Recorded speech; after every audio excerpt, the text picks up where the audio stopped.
Portents of Fear is a horror fiction podcast which is intended for mature audiences. Discretion is advised.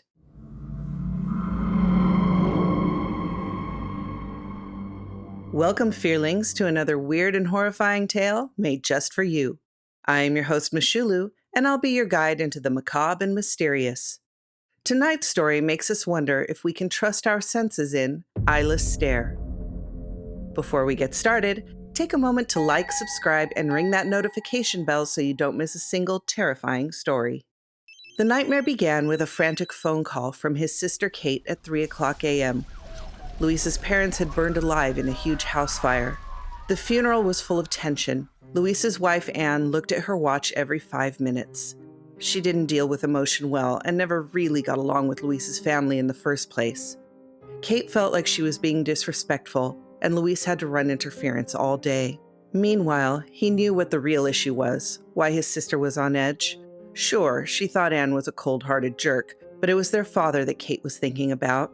The last 6 months of his life, he had become abusive. He would rave about a thing following him. He'd black out and not remember what he had done, but refuse to get help. They begged their mom to leave him. She wouldn't. Several weeks after the funeral, the fire department report was released. The bed was set on fire with Louise's mom still in it. His father was found a few feet away. It was all too much. Louise went into a deep depression. He didn't tell Anne about any of it and made Kate swear not to tell her. He knew Anne would leave him. Anne was cold. She had life goals and she wasn't going to let emotions, family drama, or mental instability get in the way. She did love Louise, but she loved her work more. He was expected to keep it together. To her, people made choices. Louise's mother could have left, but she didn't. That was on her. Anne wasn't going to feel sorry for not wanting to waste a whole day at a funeral when there was work to do. 1 year after the funeral. "Wake up, time for work," Anne said while prodding Louise with an aggressive index finger. "You can't be late." Okay, I'm up, Jesus. He sat up. "I had a strange dream, like someone was watching me. Ever have that feeling?" Louise threw the covers off and got out of bed.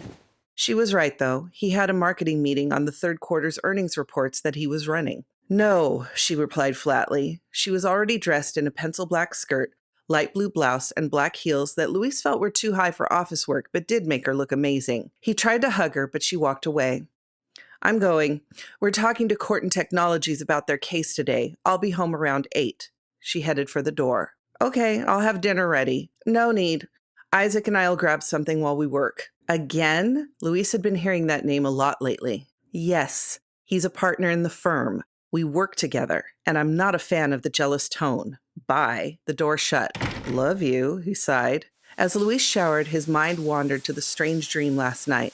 It felt like someone was watching him. Or was it a something? The feeling had started after the funeral. He'd started going to therapy, something he hid from Anne for fear of what she'd think. Louise thought about his father. Not the man he had become the last 6 months of his life, but the one who raised Louise. The two would go to baseball games, watch movies, and talk all the time. His heart hurt thinking about those times. None of it felt real. The water had gone cold. It had been 45 minutes. Stepping out of the shower, he saw something on the floor behind the trash can. It was the shiny gold edge from a condom wrapper. His heart sank. Anne was on birth control. They didn't use condoms. In the bedroom, he started pacing.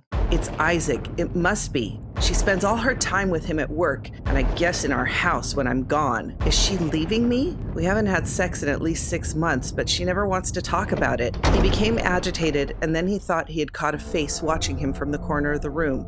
But when he looked, there was nothing there. His phone rang. "Hi, Louise. Where are you? The meeting was supposed to start 10 minutes ago," Helen, his boss, asked. "What time is it?" 10:30. "Are you okay?" "No, I'm fine. I'm fine. I'm sorry. I'll be there in 15 minutes. Please get here. We'll talk after the meeting." "Yes, I'm sorry. Leaving now." He threw on some clothes, shoved the condom wrapper in his pocket, and ran out the door. At the office, he launched into his presentation, apologizing profusely for his extreme tardiness. It went well, and Louise sighed in relief. Afterwards, he went to Helen's office. He hoped his presentation would make her less upset. "Please, Louise, sit. You did great in there as usual, but you've been late more often. Now, I know you lost your parents, so I'm willing to be flexible if you need more time. But if you say you're going to be here, I need you to be here, Helen said calmly. I know, and I'm so sorry. Thank you for the compliment. I will be here on time from now on. I'm going to hold you to that. Now, I don't mean to pry, but you sounded upset on the phone. Everything okay? I think Anne is cheating on me. Oh, That's horrible.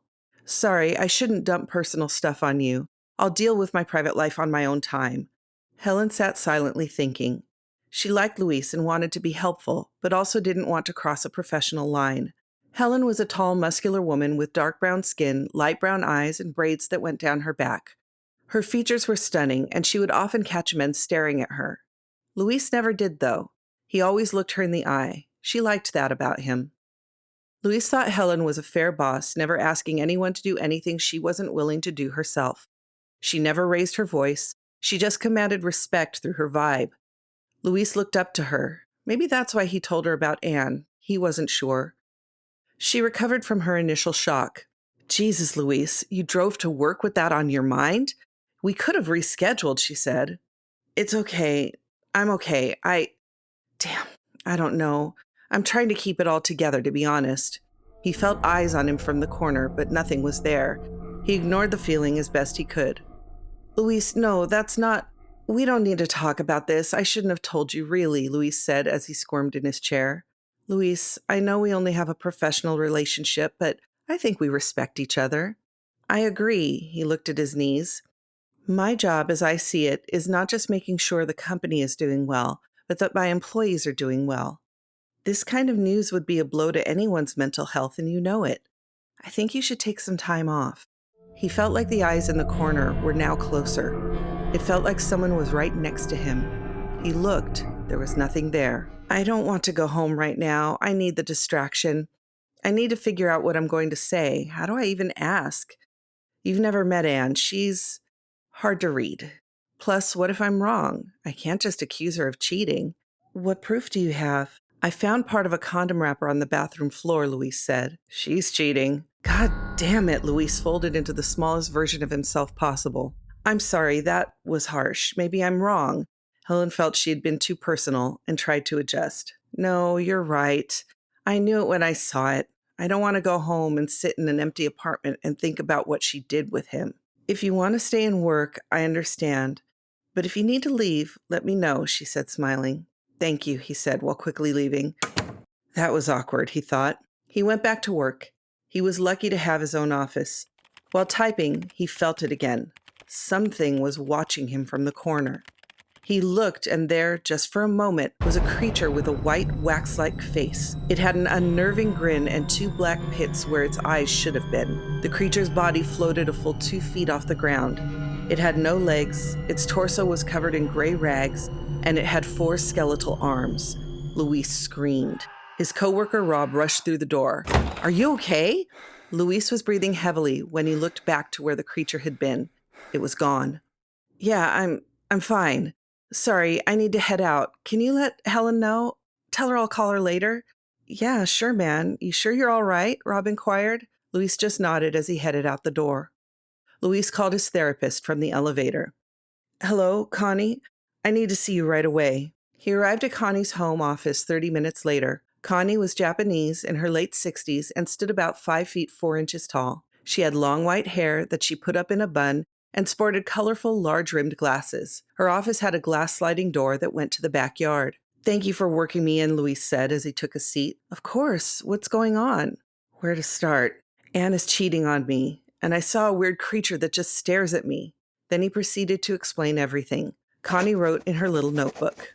When he was done, she put it on the table and paused for a moment. Normally, I'd say you should talk to Anne, find out exactly what's going on. Communication is key. But we need to find out why you're seeing this creature. You say the last time you saw this thing was in your office, she asked. No, it's outside your window right now. He pointed to the sliding glass door. Connie turned and looked. There was nothing there. I don't see anything, Luis. I think you need to spend a day or two at a hospital so we can run some tests. It's important we pin this issue down. I can't do that. If Anne finds I'm seeing a therapist, she'll leave me for sure, he protested. Anne doesn't know about any of this? Connie asked, surprised. No, she's not good with emotions. She thinks therapy is for broken people, Luis replied. I see. We'll need to unpack that later. For now, your well-being is my main concern. You need to be at a hospital so we can find out what's going on. Who's your psychiatrist again? Dr. Giorgio, he replied. The entire time, the wax-faced creature stared at him with an eyeless gaze and a contorted smile. It never moved. What if I'm just seeing things? No one just sees things. Sure, you might see something out of the corner of your eye for a second, a trick of the light, but that's not the same as seeing a creature. We need to find out what's causing these hallucinations. It could simply be stress, but we need to run tests and observe you. I'm going to call Dr. Giorgio and get his opinion, okay? She asked. Okay. An hour later, Luis checked into the Silent Springs Medical Center. He called Helen to let her know he was going to be out for a few days. He didn't say why. He left a message for Anne saying there was an issue at the Wisconsin plant and that he had to go. He wouldn't be back for a few days and he'd stay with his sister Kate. He wasn't happy about lying, but he didn't see Anne understanding. That night, after the blood tests and dinner, he called his sister to let her know what was going on. Hey, I'm staying with you right now if Anne calls. She already did, and I told her you hadn't arrived yet. You need to call me before you lie to your harpy of a wife, snapped Kate. Stop. Why do you have to be so hostile towards her? He responded. I told you from day one she's no good. She's cold, and now we can't even bring up what really happened to Mom or Dad around her. You can't even tell her you're on medication? She's terrible, and you deserve better. She's my wife, and we love each other. You're her doormat, Kate replied. She had enough of Anne. Look, I don't want to argue, Luis pleaded. And that right there is your issue. Look, little brother, I know you think you caught a big fish in Anne, but she has the personality of pond scum. Big boobs sag, good looks fade, but bitch is forever. Kate, please. It's been a long day. I appreciate you covering for me, but let's stop arguing. He loved his sister, but she always came on too strong, like he wasn't an adult. Why am I covering for you? She pressed. I started seeing things, and my therapist and doctor want me to be observed. Holy hell, are you okay? Yeah, I've felt like the problem all day, he said. Kate sighed. You're not a problem. You're a good person. And being depressed and having anxiety isn't a character flaw. The fact you hide it to hang on to Anne is, well, insane. The depression and anxiety are not what I'm worried about. What if I'm like Dad? He had that shift in his personality and was never the same, he asked. You're not. He wouldn't get help. You are. It's going to be okay. What if he had schizophrenia? What if I do? What if I start blacking out? His tone began to wobble. It was all too much. That's a lot of what ifs, little brother. Let's see what the tests say and go from there. Just because Dad had issues doesn't mean you will. You're not a perfect copy of him. Whatever it is, we'll work through it. You'll be okay. Also, you need to tell Anne about all this. She's not worth your love if she can't love all of you, Kate said gently but firmly. I know. I just don't know how. I gotta go, he replied. Call me tomorrow. I love you, idiot, Kate reminded him. Love you too, jerk. He hung up. At midnight, Luis bolted upright in bed. He felt its unyielding stare. His heart pounded fiercely when he finally looked at it. The thing gazed at him from a moonlit corner. Luis froze. It slowly floated towards him. Tears poured from Luis's eyes. Its waxy white face never changed expression. It still had that tortured smile and eyeless stare. It came within an inch of Luis's face. Luis could see nothing but an eyeless abyss. It felt like he was falling into them. There was something familiar about it, like he knew this thing.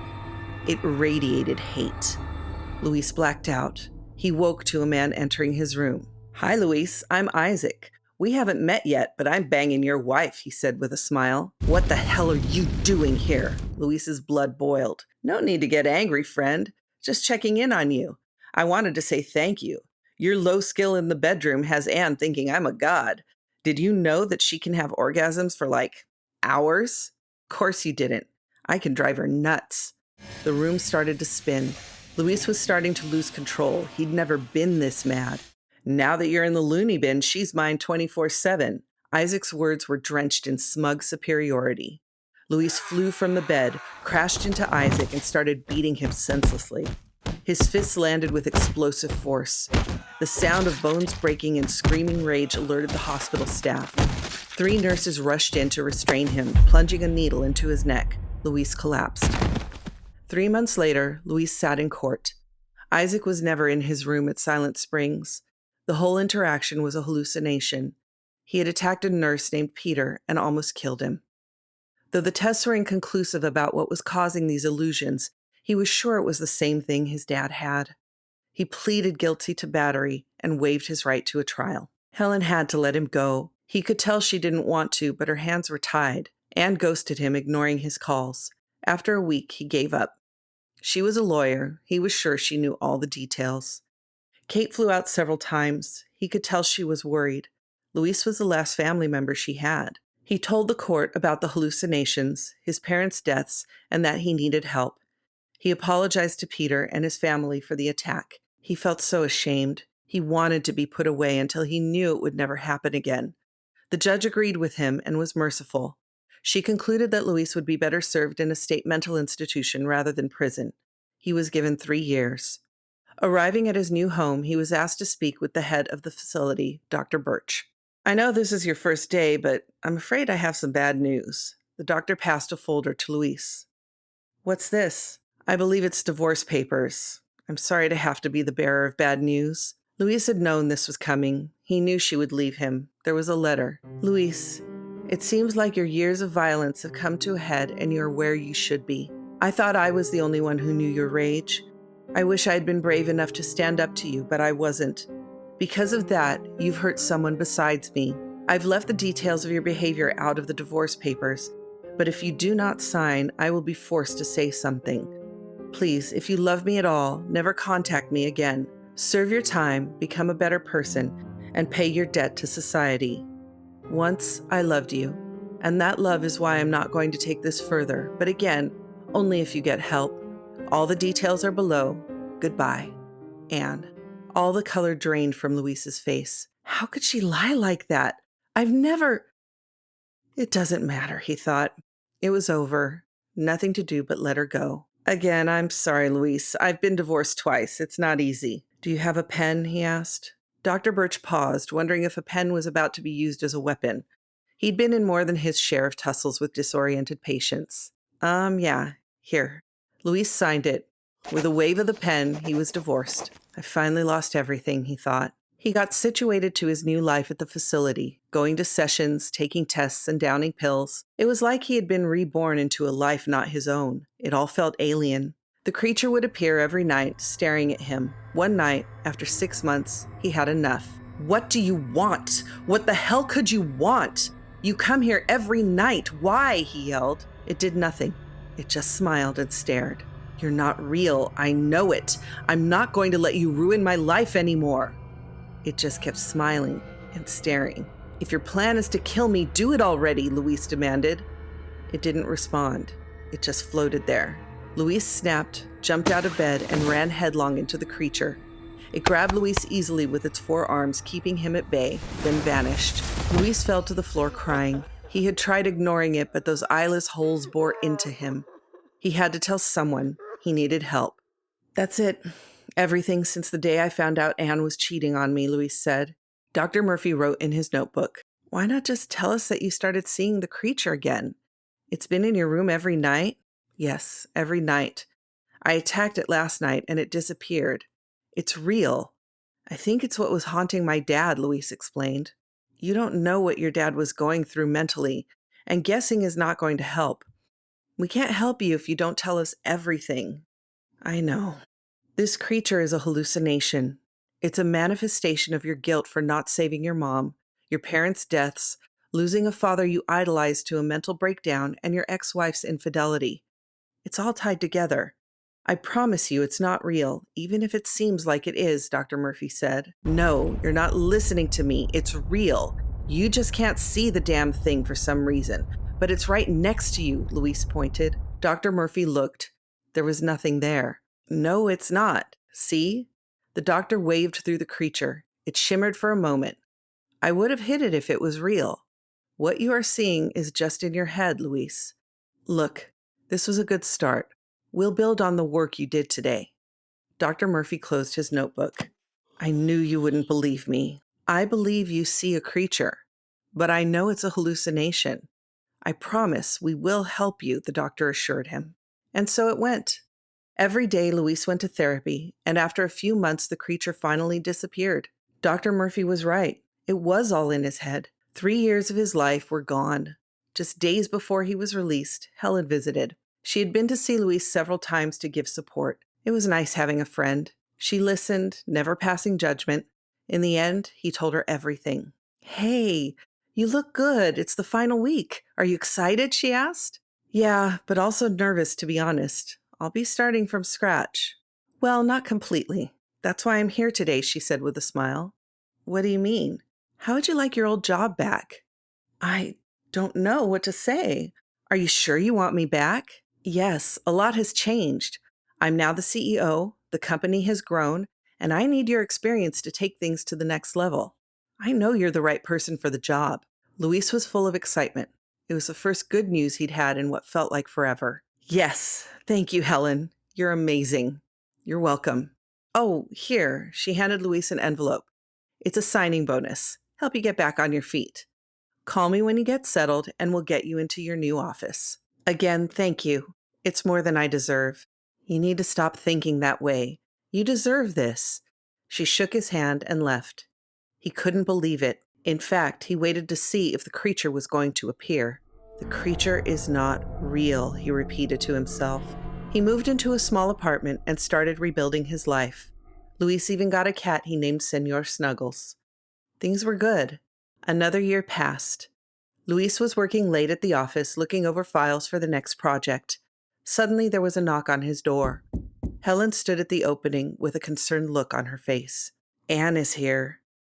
Do you want to talk to her, or should I send her away? It's okay if you want to send her away. What? I can send her away. You don't have to talk to her, she said. No, I'll talk to her. A few moments later, Anne walked in. She had changed. It had been almost 5 years. She looked tired, like the last 5 years had added 10 years to the bags under her eyes. He wasn't sure he would have recognized her if they passed on the street. Anne, it's been... Why are you here? I'm sorry to just appear after all that's happened. I wanted... No. Have to apologize. She continued to stand by the door. I'm so sorry I cheated on you. I'm so sorry I wasn't there for you. I'm so sorry I served you divorce papers I knew you couldn't fight. I'm sorry I lied in that letter. Jesus Christ, I've been carrying this around for years now. I've made so many mistakes.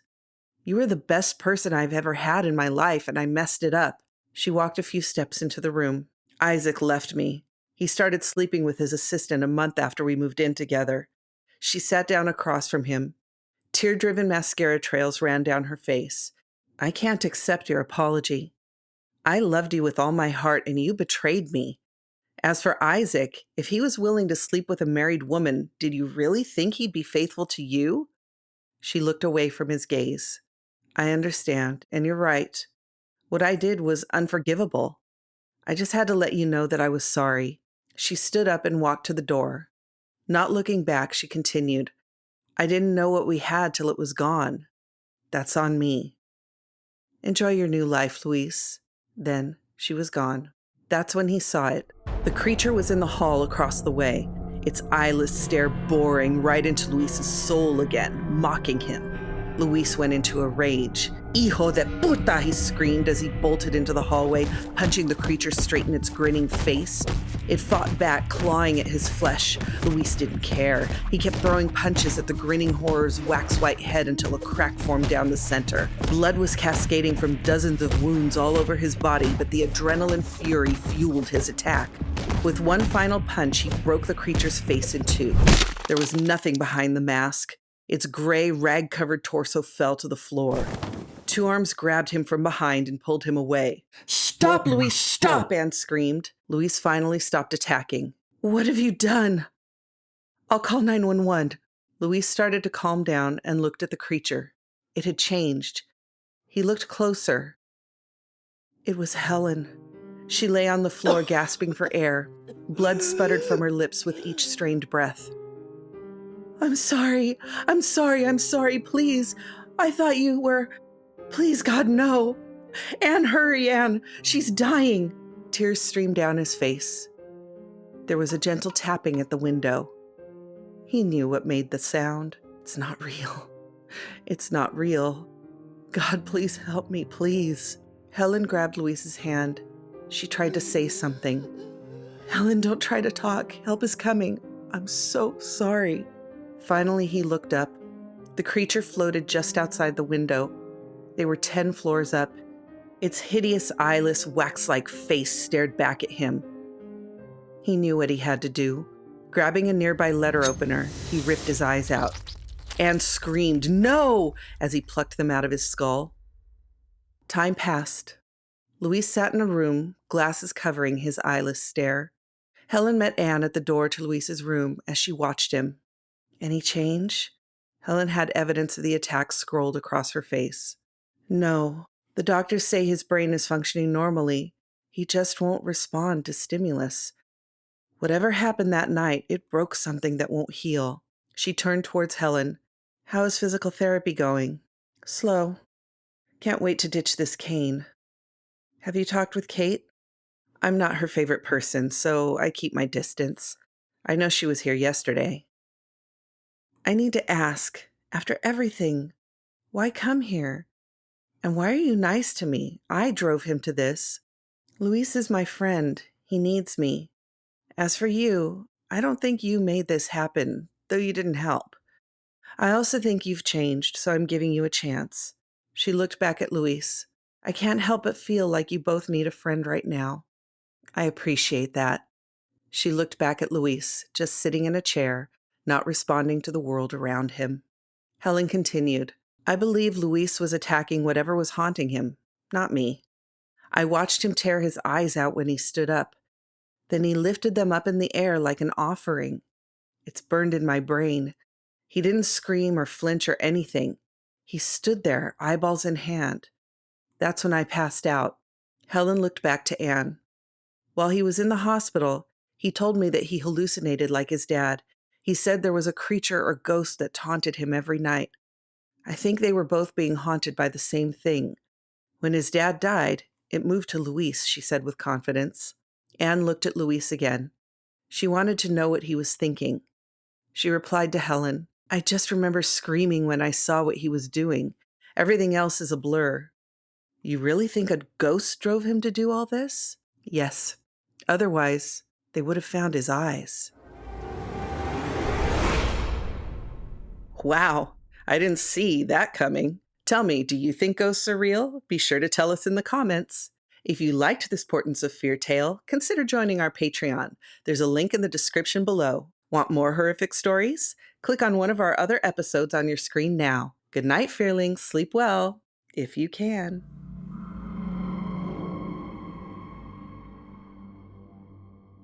Wow, I didn't see that coming. Tell me, do you think ghosts are real? You laughed. You like the delivery on that one? Yeah, I did.